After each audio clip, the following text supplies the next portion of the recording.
જેમ જેમ લોકોની ઉંમર વધે છે, સાથે સાથે ઉંમરની સાથે એક ભય, એક ફિયર છે એ વધે છે. પરંતુ જ્યારે ઉંમરની સાથે ભય વધતો હોય ત્યારે સૌથી વધારે કોઈ વસ્તુ આવશ્યક હોય આપણા જીવનમાં તો એ છે વિચારની ઊંચાઈ.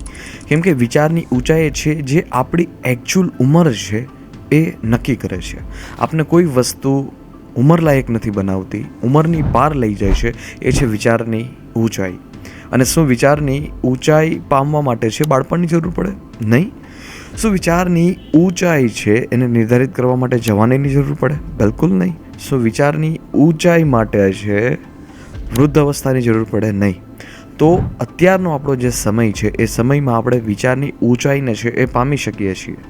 વિચારની ઊંચાઈ સુધી આપણે પહોંચવું હોય તેમાં જ્ઞાન છે એ સૌથી વધારે મહત્ત્વપૂર્ણ રોલ છે આપણા જીવનમાં પ્લે કરે છે. કેમ કે જ્ઞાન જે વ્યક્તિ પાસે નથી એ વ્યક્તિ અંધકારમાં જીવી રહ્યો છે અને અંધકારમાં જ પોતાનું જીવન વ્યથિત કરીને પૂર્ણ કરી નાખે છે.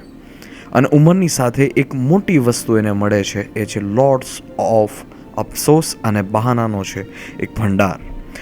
હું તમને વાત કરું 12 વર્ષના એક એવા જવાનની. જવાન કહેવું પડે કેમ કે આપણે લોકોને ત્યાં એક જૂની ટેવ પડી ગઈ છે કે જે કોઈ પણ ઉંમરનો વ્યક્તિત્વ હોય એને આપણે કહીએ છીએ કે આ બાળક છે, બાળક છે, બાળક છે. ચાહે એની ઉંમર 35 વર્ષ હોય, ચાહે એની ઉંમર 25 વર્ષ હોય કે ચાહે એની ઉંમર 22-21 વર્ષ હોય.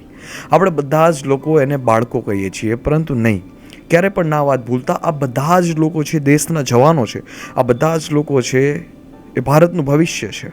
અને એટલા જ માટે આ બધા જ લોકોને છે હવે આપણે બધા જ લોકો જવાનું કહેવાનું શરૂ કરી દઈએ. જવાન છે, બાળક નહીં. બાળકની મેન્ટાલિટી કાઢી નાખીએ, બાળકની માનસિકતા કાઢી નાખીએ. હવે આપણે બાળકની જ માનસિકતા છે, જે બાળકની જ મેન્ટાલિટી છે, આપણે એને બાળક બાળક બાળક બાળક બાળક જ કહેતા રહેશું તો પૂરું જીવન છે, ભલે એ 55 વર્ષનું થઈ જાય, એ બાળક જ બનશે. એ ક્યારેય જવાન નહીં બની શકે, એ ક્યારે પણ મોટો નહીં થાય. એક્સેપ્ટ કરો આ બળવાન માનસિકતાને, સ્વીકાર કરો આ બળવાન માનસિકતાને કે જે કોઈ પણ વ્યક્તિને તમે જોવો જેની ઉંમર છે 12 વર્ષ છે, જેની ઉંમર 15 વર્ષ છે, જેની ઉંમર એકચ્યુઅલ 25 વર્ષ છે, આ બધા જ લોકો જવાનો છે. આ કોઈ પણ બાળક નથી.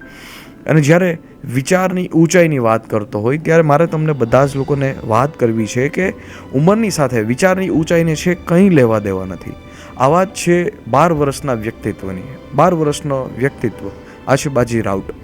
બાજી રાઉટ જ્યારે બ્રાહ્મણી નદીના બિજુલા ઘાટ પાસે ત્યાં તે નદી પાસે ઊભો હતો. અંગ્રેજ સરકાર, અંગ્રેજના લોકો છે આ નદી પાર કરવા માગતા હતા, કબજો જમાવવા માગતા હતા. પરંતુ અંગ્રેજ લોકો છે જ્યારે આવે છે બિજુલા ઘાટ પાસે ત્યારે બાજી રાઉટ ના પાડે છે કે હું મારી માટી છે એ દુશ્મનોને હવાલે નહીં આપું, હું મારી માટી દુશ્મનોને હવાલે નહીં આપું. અને આટલા જ સમયમાં આટલું જ જ્યાં બોલ્યો તો અંગ્રેજ લોકોએ ગોળીબાર કર્યો અને આ બાજી રાઉટનું દેશભક્તિ ભર્યું દિલ છે એ ત્યાં શહીદ થઈ ગયું. આપણે જાણીએ છીએ 21-21, 22-22 વર્ષના ક્રાંતિકારીઓને ઉંમર સાથે કોઈ લેવા દેવા નથી, પરંતુ ગહેરાઈ સાથે અવશ્ય લેવા દેવા છે.